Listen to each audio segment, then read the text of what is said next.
ओम शांति। आज की तारीख है 31/5/15 और हम सुनेंगे मीठे मीठे प्यारे प्यारे अव्यक्त बाप दादा की डिवाइस कोर्स की मुरली। तारीख 10/12/79 है और आज की ज्ञान मुरली का शीर्षक है पुण्य आत्माओं के लक्षण। आज बाप दादा अपने सर्वश्रेष्ठ महान पुण्य आत्माओं को देख रहे हैं। नंबर 1 है इसमें पुण्यात्मा, अर्थात हर संकल्प और हर सेकंड अपने और अन्य आत्माओं के प्रति पुण्य का खाता जमा करने और कराने वाले। नंबर 2 है पुण्य आत्मा, अर्थात सदा कोई न कोई खजाने का महादान कर पुण्य कमाने वाले। तीसरा है पुण्य आत्मा, अर्थात सदा उनके नयनों में बाप दादा की मूरत और सूरत में बाप दादा की सीरत, स्मृति में बाप समान समर्थ, मुख में सदा ज्ञान रत्न, अर्थात सदा अमूल्य बोल, और हर कर्म में बाप समान चरित्र, सदा बाप समान विश्व कल्याणकारी वृत्ति, हर सेकंड हर संकल्प के कल्याणकारी और रहम दिल किरणों के द्वारा चारों ओर के दुख अशांति के अंधकार को दूर करने वाले। बाप दादा ने कितने सारे पुण्य आत्माओं के लक्षण हम बच्चों को सुनाए हैं, आगे और भी बता रहे हैं। नंबर 4 पुण्य आत्मा अपनी पुण्य की पूंजी से अनेक गरीबों को शाहूकार बनाने वाले ज्ञान स्वरूप पुण्य आत्मा के एक पुण्य में भी बहुत ताकत है, क्योंकि डायरेक्ट परमात्म पावर के आधार पर वो पुण्य आत्मा है। तो मीठे मीठे बाप दादा ने पुण्य आत्मा के बहुत सारे लक्षण हम बच्चों को बताए। अब हमें अपनी अंतरात्मा से बातें भी करनी है, अपना दिल दर्पण में चार्ट भी देखना है, और हमें अपनी जो भी कमजोरियां या कमियां महसूस होती हैं तो उनको हमें नजरों में रखते हुए और अपना परिवर्तन करने का दृढ़ संकल्प करना है, और आज से ही उस परिवर्तन की शुरुआत भी कर देनी है। आगे मीठे मीठे बाप दादा कहते हैं कि जैसे द्वापर के इनडायरेक्ट दान पुण्य करने वाले सकामी, वो तो कामना रख के करते हैं, अल्प काल के राजाएं देखे व सुने होंगे। किसी न किसी प्राप्ति के लिए वो साधना करते हैं। उन राजाओं में भी राज्य सत्ता की फुल पावर थी। उनके पास फुल पावर थी। वो जो ऑर्डर करे कोई उसको बदल नहीं सकता, चाहे किसी को क्या भी बना दे, किसी को माला माल बना दे या किसी को फांसी पर चढ़ा दे, दोनों अथॉरिटी थी। ये है इनडायरेक्ट दान पुण्य की सत्ता जो द्वापर के आदि में यथार्थ रूप में यूज करते थे। भक्ति मार्ग में इनडायरेक्ट दान पुण्य करके उन्होंने अपनी कमाई से इतनी पूंजी कमाई जो वो उनके जैसे मालिक बन गए, सत्ता थी उनके हाथ में। चाहे तो वो उनको माला माल बना दे, चाहे तो उनको बाबा कहते हैं कि फांसी पर चढ़ा दे। पीछे धीरे धीरे वही राज्य सत्ता अयथार्थ रूप में हो गई। इस कारण आखिर अंत में समाप्त हो गई। लेकिन जैसे इनडायरेक्ट राज्य सत्ता में भी इतनी शक्ति थी जो अपनी प्रजा को, परिवार को अल्पकाल के लिए सुखी व शांत बना देते थे, ऐसे ही आप पुण्य आत्माओं व महादानियों को भी डायरेक्ट बाप द्वारा प्रकृति जीत, माया जीत की विशेष सत्ता मिली हुई है। आप ऑलमाइटी सत्ता वाले हो।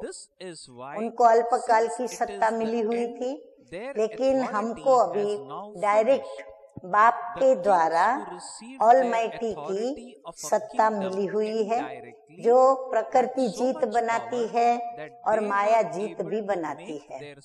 अपनी ऑलमाइटी सत्ता के आधार पर, अर्थात पुण्य की पूंजी के आधार पर, शुद्ध संकल्प के आधार से किसी भी आत्मा के प्रति जो चाहो वह उसको बना सकते हो। जैसे वो माला माल बना दे या फांसी पर चढ़ा दे, परंतु हम हैं सदा कल्याणकारी परमपिता परमात्मा के बच्चे, तो हम पॉजिटिवली, हम जिसका जो भी कल्याण करना चाहें, हम वो कल्याण उनका कर सकते हैं। और उनको हम जो बनाना चाहें, जैसा गुणवान बनाना चाहें, जैसा शक्तिवान बनाना चाहें, हम उसको बना सकते हैं। आपके एक संकल्प में इतनी शक्ति है जो बाप से संबंध जोड़ आप उनको माला माल भी बना सकते हो। यानी विश्व के महाराजा महारानी बाबा तो हमको बनाते हैं, लेकिन यदि हम भी उनको बाबा से उनका योग जोड़ दें तो वह भी बाबा से माला माल बन सकते हैं। उनका हुक्म और आपका संकल्प, वह अपने हुक्म के आधार से जो चाहे वो कर सकते हैं। उनको हुक्म करना पड़ता है, परंतु हुक्म भी कहाँ से निकलता है? मनसा के संकल्पों से। तो उनके हुक्म काम करते हैं, लेकिन हमारी तो मनसा काम करेगी और मनसा के संकल्प भी काम करेंगे। सिर्फ हमें संकल्प करना है, हुक्म तो बहुत बाद की बात रही। तो ऐसे आप एक संकल्प के आधार से आत्माओं को जितना चाहे उतना ऊंचा उठा सकते हो, क्योंकि डायरेक्ट परमात्म अधिकार प्राप्त हुआ है। ऐसी श्रेष्ठ आत्माएं हो, लेकिन अब प्रैक्टिकल में क्यों नहीं होता? बाबा कहते हैं ऐसी श्रेष्ठ आत्माएं हो, परंतु अभी प्रैक्टिकल में ये बात क्यों नहीं होती? अधिकार है, कारण बाबा बताते हैं अधिकार है, ऑलमाइटी सत्ता भी है, फिर उसको यूज क्यों नहीं कर पाते? कारण क्या है? ये श्रेष्ठ सेवा अब तक शुरू क्यों नहीं हुई है? अब आगे मीठे मीठे बाबा कारण समझाते हुए कहते हैं कि संकल्प शक्ति का मिसयूज नहीं करो, उसे यूज करो। हम बच्चे नेगेटिविटी में जाकर या फिर स्वयं के भी स्वभाव संस्कारों के पीछे मेहनत करते रहते हैं। कभी योग लगता, कभी नहीं लगता, कभी हम सहयोगी हैं, कभी नहीं हैं, कभी निश्चय बुद्धि है, कभी हलचल में है। तो हमारी मनसा की यह जो विविध प्रकार की अवस्थाएं या स्थिति बनती है जिससे हमारी स्टेज जो सत्ताधारी बन करके और हमें अपने संकल्पों से काम लेना चाहिए वो हम नहीं ले पाते, क्योंकि हम अपनी संकल्प शक्ति को मिसयूज करते हैं। अब कैसे मिसयूज करते हैं, आइए बाप दादा क्या कहते हैं वो सुने। सारी हिस्ट्री में कोई ने अगर अपनी सत्ता को यथार्थ यूज नहीं किया है तो जरूर वो मिसयूज हुआ है।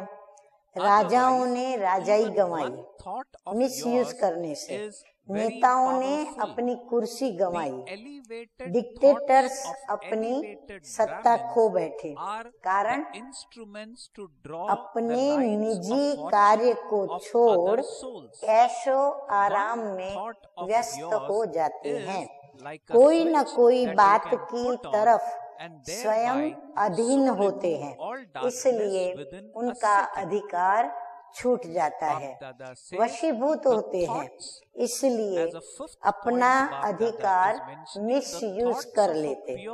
ऐसे बाप के द्वारा आप पुण्य आत्माओं को जो हर सेकंड और हर संकल्प में सत्ता मिली हुई है, अथॉरिटी भी मिली हुई है, सर्व अधिकार मिले हुए हैं,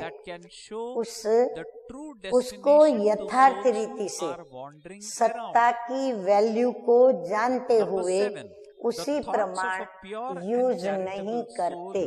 बाबा कहते हैं उसकी जो कीमत समझनी चाहिए, उसकी जो महसूसता होनी चाहिए वो महसूस नहीं करते हो, और वो वैल्यू को जानते नहीं और वैल्यू के प्रमाण उसको यूज नहीं करते।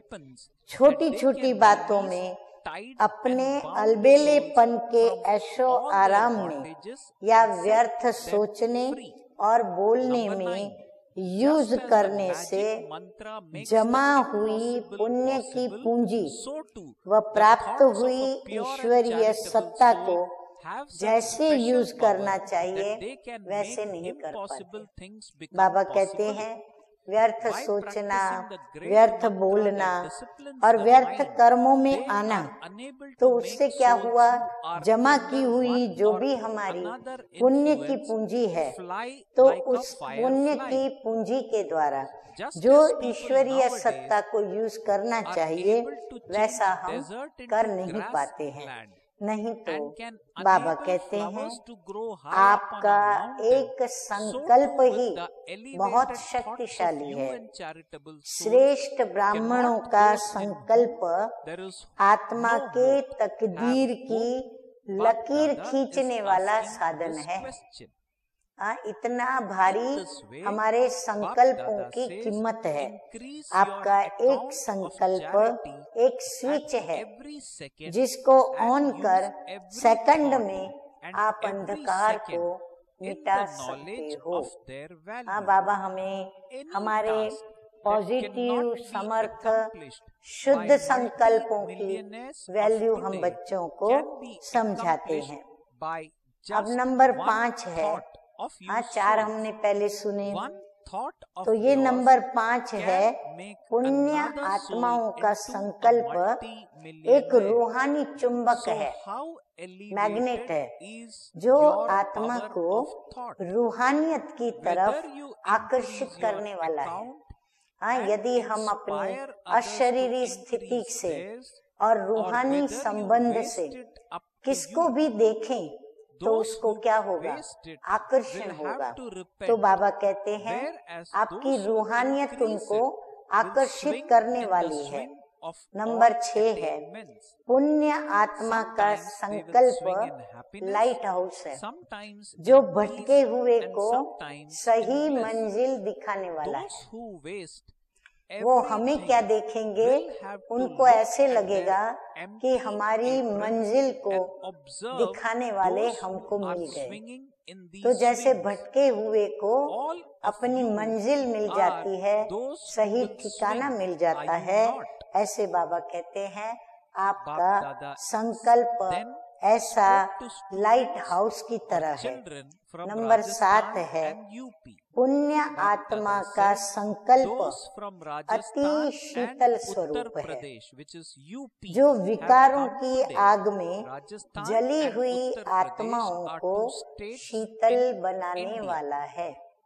बाबा कहते हैं, आपके सामने यदि कोई 2 क्षण के लिए भी दृष्टि मिलाकर प्रभु को याद करे तो वो शीतल हो जाती है। आत्मा जो विकारों से तपी हुई है तो वो शीतलता का अनुभव कर सकती है।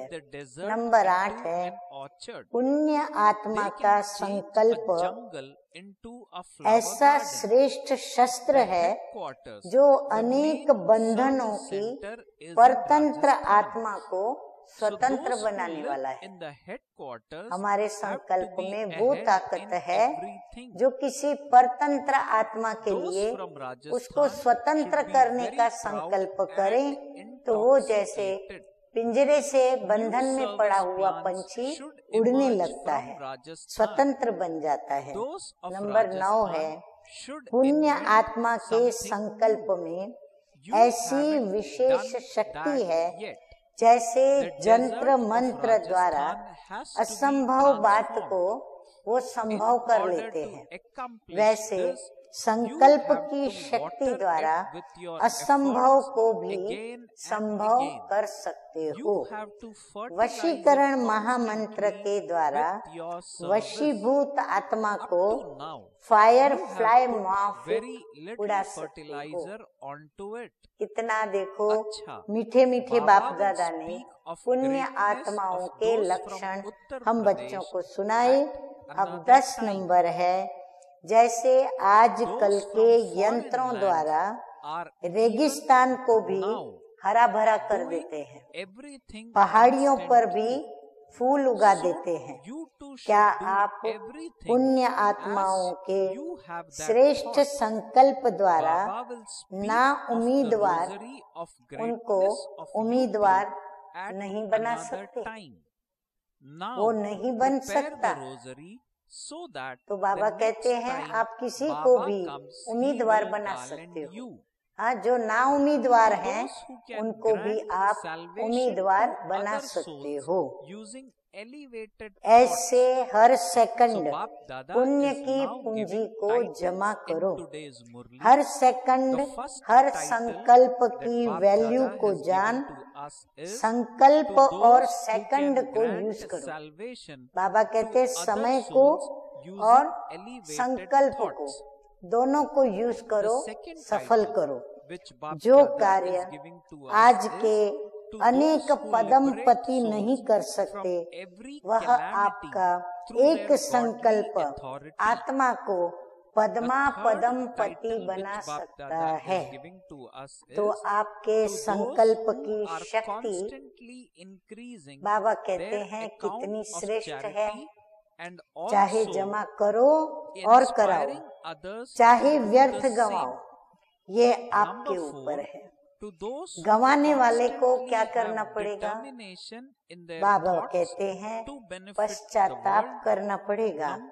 जमा करने वाले सर्व प्राप्तियों के झूले में झूलेंगे, आनंद लेंगे। कभी सुख के झूले में झूलेंगे, कभी शांति के झूले में और कभी आनंद के झूले में। और गंवाने वाले झूले में झूलने वालों को देख अपनी झोली को देखते रहेंगे कि मैंने क्या किया। मैंने ऐसी कमाई नहीं की जो मैं इन्हों की तरह ऐसे झूलों में झूल सकूं। आप सब तो झूलने वाले हो ना। हाँ, बाबा कहते हैं जो भी सन्मुख बैठे हैं या जो भी बाबा को सुन रहे हैं, जहाँ भी हैं, बाबा कहते हैं आप सभी तो झूलने वाले हो ना।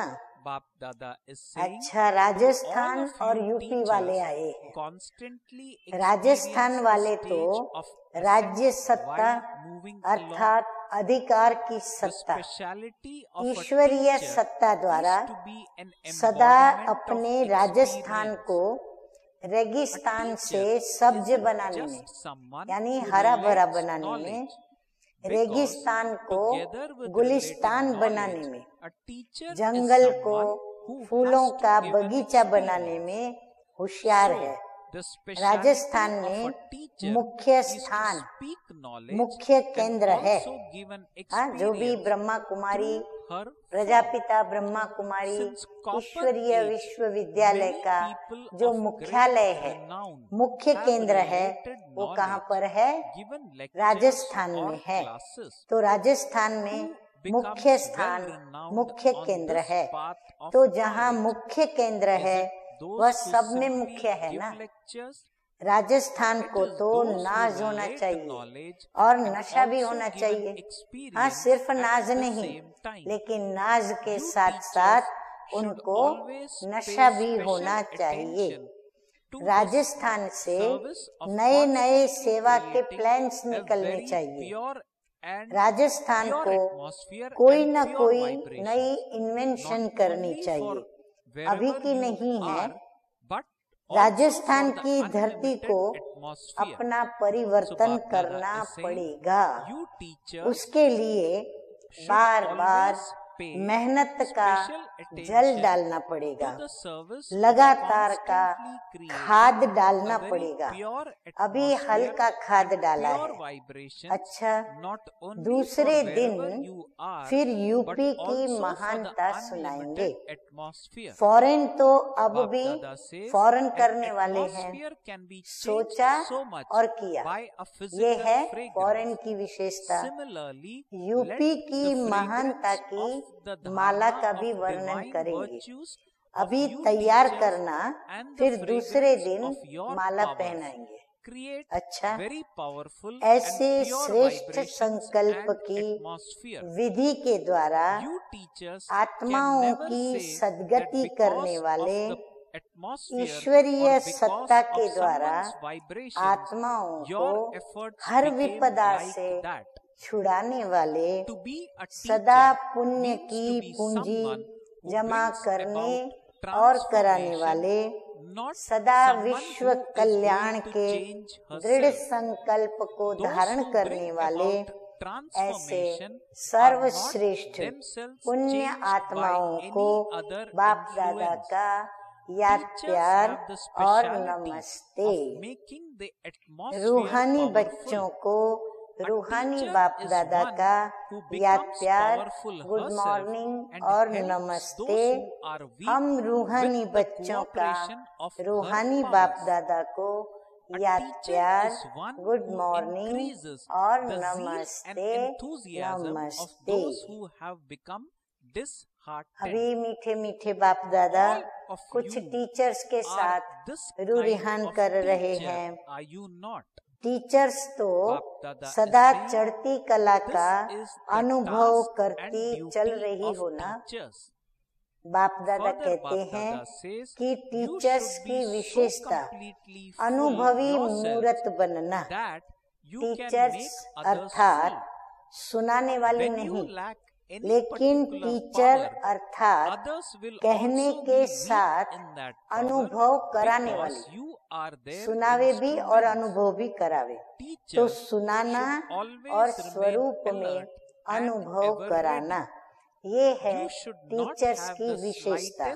सुनाने वाले या भाषण करने वाले या क्लासेस कराने वाले तो द्वापर से बहुत बड़े बड़े नामी ग्रामी में बने, लेकिन यहाँ ज्ञान मार्ग में नामी ग्रामी कौन बनते हैं?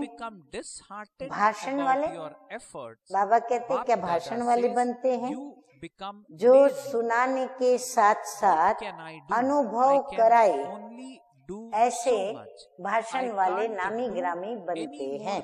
टीचर्स को विशेष अटेंशन में यही सेवा हो कि मुझे सदा जहाँ भी है वहाँ का और उसके साथ बेहद का, बाबा कहते हैं वायुमंडल और वाइब्रेशंस सदा शुद्ध बनाना है। हाँ, टीचर्स कहाँ भी हो, जहाँ भी हो, वहाँ उसको वायुमंडल और वाइब्रेशंस सदा शुद्ध बनाने हैं। खुद रखेगी तो बनाएगी। जैसे कोई हद की खुशबू वातावरण को कितना बदल लेती है, ऐसे टीचर्स की गुणों की धारणा की खुशबू, शक्ति की खुशबू वायुमंडल व वाइब्रेशंस को सदा शक्तिशाली बनाए। टीचर कभी भी ये नहीं कह सकती कि वायुमंडल ऐसा है, इनके वाइब्रेशंस के कारण मेरा पुरुषार्थ भी ऐसा हो गया। टीचर्स अर्थात परिवर्तन करने वाली, न कि स्वयं परिवर्तन होने वाली। जो परिवर्तन करने वाला होता है वह कभी भी किसी के प्रभाव में स्वयं परिवर्तित नहीं होता है। तो टीचर की विशेषता है वायुमंडल को पावरफुल बनाना, स्वयं शक्तिशाली बन कमजोरों को शक्ति का सहयोग देना, दिल शिकस्त का उमंग और उल्लास बढ़ाना। तो ऐसी टीचर्स हो ना, ये है टीचर्स का कर्तव्य व ड्यूटी। ऐसे स्वयं संपन्न हो जो औरों को भी संपन्न बना सको। अगर कोई भी शक्ति की कमी होगी तो दूसरे भी उस बात में कमजोर होंगे, क्योंकि निमित्त है ना। टीचर्स को सदा अलर्ट और एवर रेडी होना चाहिए। स्थूल व सूक्ष्म आलस्य का नाम मात्र भी न हो। पुरुषार्थ का भी आलस्य होता है और स्थूल कर्म में भी आलस्य होता है। पुरुषार्थ में आलस्य कैसे होता है? बाबा कहते हैं कि पुरुषार्थ में दिल शिकस्त होते हैं तो आलस्य आ जाता है। क्या करें, इतना ही हो सकता है, ज्यादा नहीं हो सकता। हिम्मत नहीं है, चल तो रहे हैं, कर तो रहे हैं। पुरुषार्थ की थकावट भी आलस्य की निशानी है। आलस्य वाले जल्दी थकते हैं, उमंग वाले अथक होते हैं। तो टीचर्स अर्थात न स्वयं पुरुषार्थ में थकने वाली और न औरों को पुरुषार्थ में थकने दे, तो ऑलराउंडर भी हो और अलर्ट भी हो। मीठे मीठे बाप दादा कहते हैं कि हर कार्य में संपन्न। कभी कभी टीचर्स समझती हैं कि क्लास कराना, इंटरनल कार्य करना हमारा काम है और स्थूल सेवा ये दूसरों का काम है, लेकिन नहीं। स्थूल कार्य भी इंटरनल कार्य की सब्जेक्ट है, यह भी पढ़ाई की सब्जेक्ट है। तो इसको हल्की बात नहीं समझो। अगर कर्मणा में मार्क्स कम होंगे तो भी पास विथ ऑनर्स नहीं बन सकेंगे। बैलेंस होना चाहिए। इसको सेवा न समझना, ये भी रॉन्ग है। इंटरनल सेवा का यह भी एक भाग है। अगर प्यार से योग युक्त होकर भोजन न बनाओ तो अन्न का मन पर प्रभाव कैसे होगा? स्थूल कार्य नहीं करेंगे तो कर्मणा की मार्क्स कैसे जमा होगी? तो टीचर्स अर्थात स्पीकर नहीं, खाली स्पीच देने वाली नहीं, सिर्फ क्लास कराने वाली नहीं, कोर्स कराने वाली नहीं, लेकिन जैसा समय, जैसी सब्जेक्ट, उसमें ऐसे ही रुचि पूर्वक सेवा में सफलता प्राप्त करे, इसको कहा जाता है ऑलराउंडर। ऐसे हो ना कि इंटरनल वाली और है और एक्सटर्नल वाली और है, दोनों का ही आपस में संबंध है। आगे मीठे मीठे बाप दादा कहते हैं, टीचर्स को त्याग और तपस्या तो सदा याद है ना। किसी भी व्यक्ति या वैभव के आकर्षण में न आए, नहीं तो यह भी एक बंधन हो जाता है। कर्मातीत बनने में विघ्न बन जाता है। तो टीचर्स अपने आप के पुरुषार्थ में संतुष्ट हैं। सभी टीचर्स बाबा को अपना अपना जवाब दें। चढ़ती कला की महसूसता होती है, सबसे संतुष्ट हो सभी। अपने पुरुषार्थ से, सेवा से, फिर साथियों में सबसे संतुष्ट। सबके सर्टिफिकेट होने चाहिए ना, तो सभी सर्टिफिकेट हैं। क्या समझती हो? अगर आप सच्चाई से और सफाई से संतुष्ट हैं, तो बाप भी संतुष्ट है। एक होता है ऐसे ही कहना कि संतुष्ट हैं, और एक होता है सच्चाई और सफाई से कहना कि संतुष्ट है, सदा संतुष्ट। यहाँ आई हो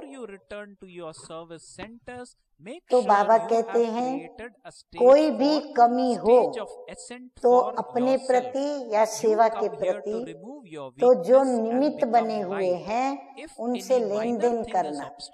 आगे के लिए चढ़ती कला करके ही जाना।